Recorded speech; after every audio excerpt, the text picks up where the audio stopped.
What up, everybody? InstructaBeats back again here with our partial quotient lesson. Today we're going to be talking about a 2 and 3 digit dividend being divided by a 1-digit divisor. So let's split open our lesson today and see what our objective is. Today I will be able to divide a 2 and 3 digit dividend by 1-digit divisor by using the partial quotient division strategy. So before we get started in that, right, hopefully you have watched our lesson about what division is and what we can do with remainders. If you haven't, check out our division playlist for that. But our steps for using partial quotient. Step number 1, the dividend is going to go inside and the divisor outside. Step number 2, we are going to make an easy multiple sheet if you need it, and we will be doing that today so you can see what that is. Step number 3, you're going to follow our steps, HMSR, which we will talk about in the next section of this video. And then number 4, you are done when you subtract and have a number left that is less than the divisor, okay? If that doesn't make sense yet, don't worry about it. We will explain it. Just make sure it's in your notes. A great opportunity to point out that the guided notes for this lesson, you can find the link to that in the description of this video. So let's take a look at what HMSR means for partial quotients. So these are kind of the steps while you're doing the partial quotient, okay? So we gave you the steps for how you do it, right? You got to put the dividend inside, the divisor goes on the outside, right? You're setting up your division equation. You know when you're done now. But these are the steps as you're actually doing it. The first one is how many groups. So the first thing you're going to do is you're going to ask yourself how many groups, which means you need a question mark there. The next step is to multiply, okay? You're going to multiply the groups with the divisor. Then we're going to subtract. And then we are going to repeat. So we're going to continue to repeat it until we reach the point that after you subtract, the number you have left is less than your divisor. Let's take a look at an example and see these steps in action. All right, so the first thing we want to do is we want to put the dividend, right, which if you've been watching our videos, you know is the first number in a division equation. And then we're going to put our divisor on the outside. And then here we are going to draw this line down here. Okay, now you want that line to be neat. Some teachers might call this the big 7. Some teachers might call it another name. But this is the partial quotient strategy. Okay, now we're going to skip a line and then draw a line right here. And we're going to put a time sign there. And I'll tell you why we do that in a second. So what is an easy multiple sheet? We're going to do all of our thinking for this problem before we actually start the problem. So I'm going to make an easy multiple sheet for my divisor. So if I have one group of 8, that would be 8, right? If I have 2 groups of 8, that would be 16. If I have 3 groups of 8, that would be 24. If I have 4 groups of 8, that would be 32. Sorry. If I have 5 groups of 8, that would be 40. Okay. Now you can keep going. The great thing about the partial quotient method is you can use the basic facts that you feel comfortable with. So I'm just going to stop at 5, but if you know all your basic facts, obviously you can write those down. And then what I'm going to do is I'm going to skip to 10. I'm going to do, okay, 10 groups of 8.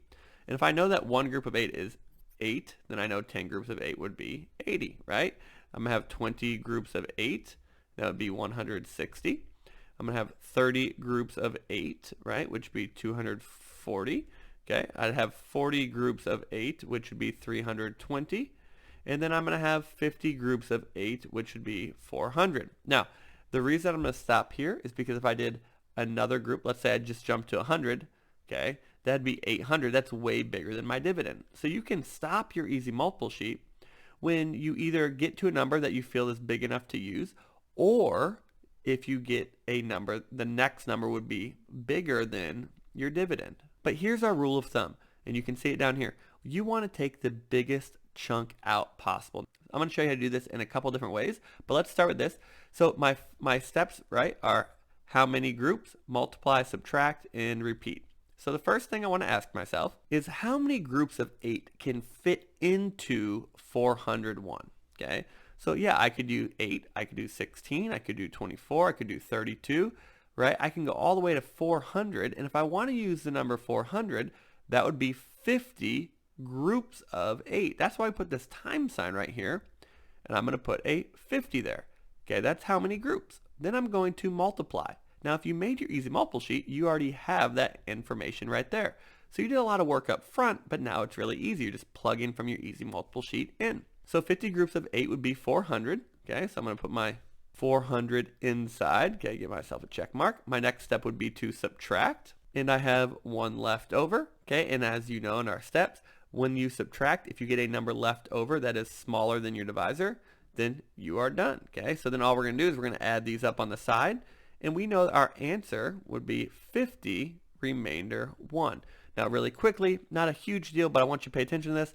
If your answer is 50, then your 5 needs to be in the tens place, right? Which means it needs to be lined up with the tens place of your dividend. Be careful that you're putting the digit in the correct place value. So I'm going to go ahead and write this answer up here. Okay, so I have 50 with a remainder of 1. And then I'm going to erase this. I'm going to start again. I want to show you that I can actually do this a couple different ways, which is a great part of this strategy. So I have 401, and I'm going to divide by 8. Okay, I'm going to draw this down right here, which is kind of why they call it a 7. I'm going to skip a line and draw a line and put my times. Okay, and then, okay, let's say I don't want to do 400, right? Let's say I didn't get this far in my easy multiple sheet. Let's say I'm not really comfortable with my my basic facts yet for 8, but I do know that 8 times 10 is 80, right? Because that's a pretty easy one. So let's say I want to do 10 groups. Okay, so how many groups? 10. When you multiply that, you're going to get 80, right? And then you can subtract. You just have to make sure that you subtract correctly. I'll put that right there. Okay, there we go. And I'm left with 321. So I just did how many groups? I multiplied, I subtract. Now 321 is not less than 8, so I need to repeat. So I'm going to skip a line and draw a line and put my times. Okay, and again, this multiplication sign is telling me groups of. And so let's say I wanted to do 10 again, right? So okay, I just feel comfortable with my tens. I know that's 80. I'm going to subtract, okay, and I'm going to get 241. Okay, so I just did all my steps again, and I need to repeat because my divisor is not smaller than my my number I subtracted is not smaller than my divisor. So I'm going to skip a line, draw a line, and put my times.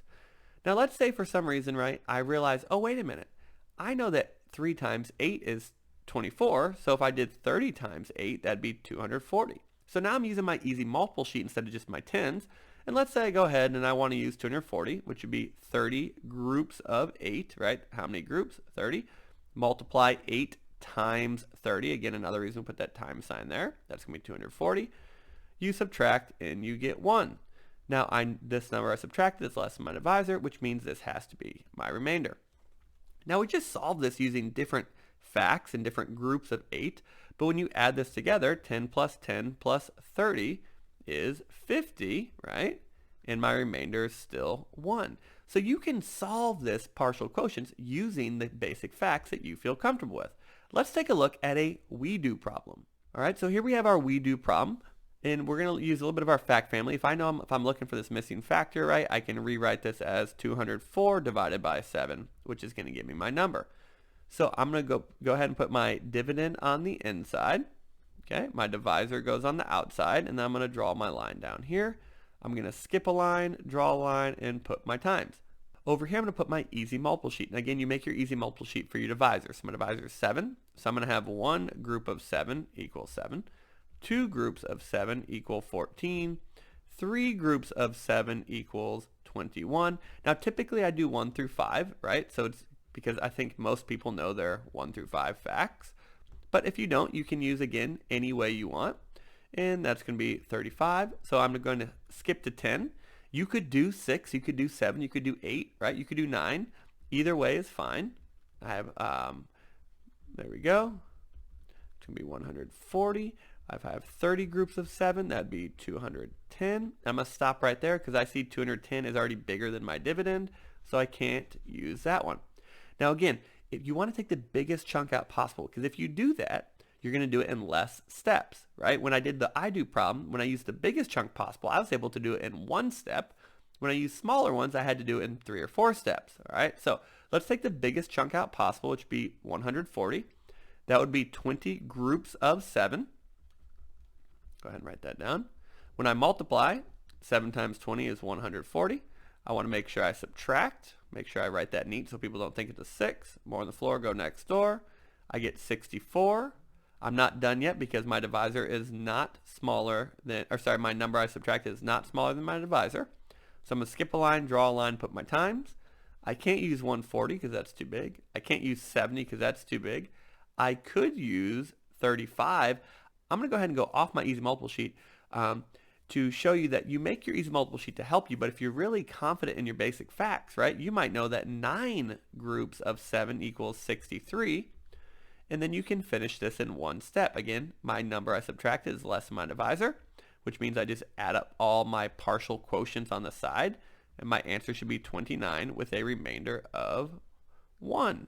Okay, so 29 times 7 would equal 203, plus 1 extra would equal 204.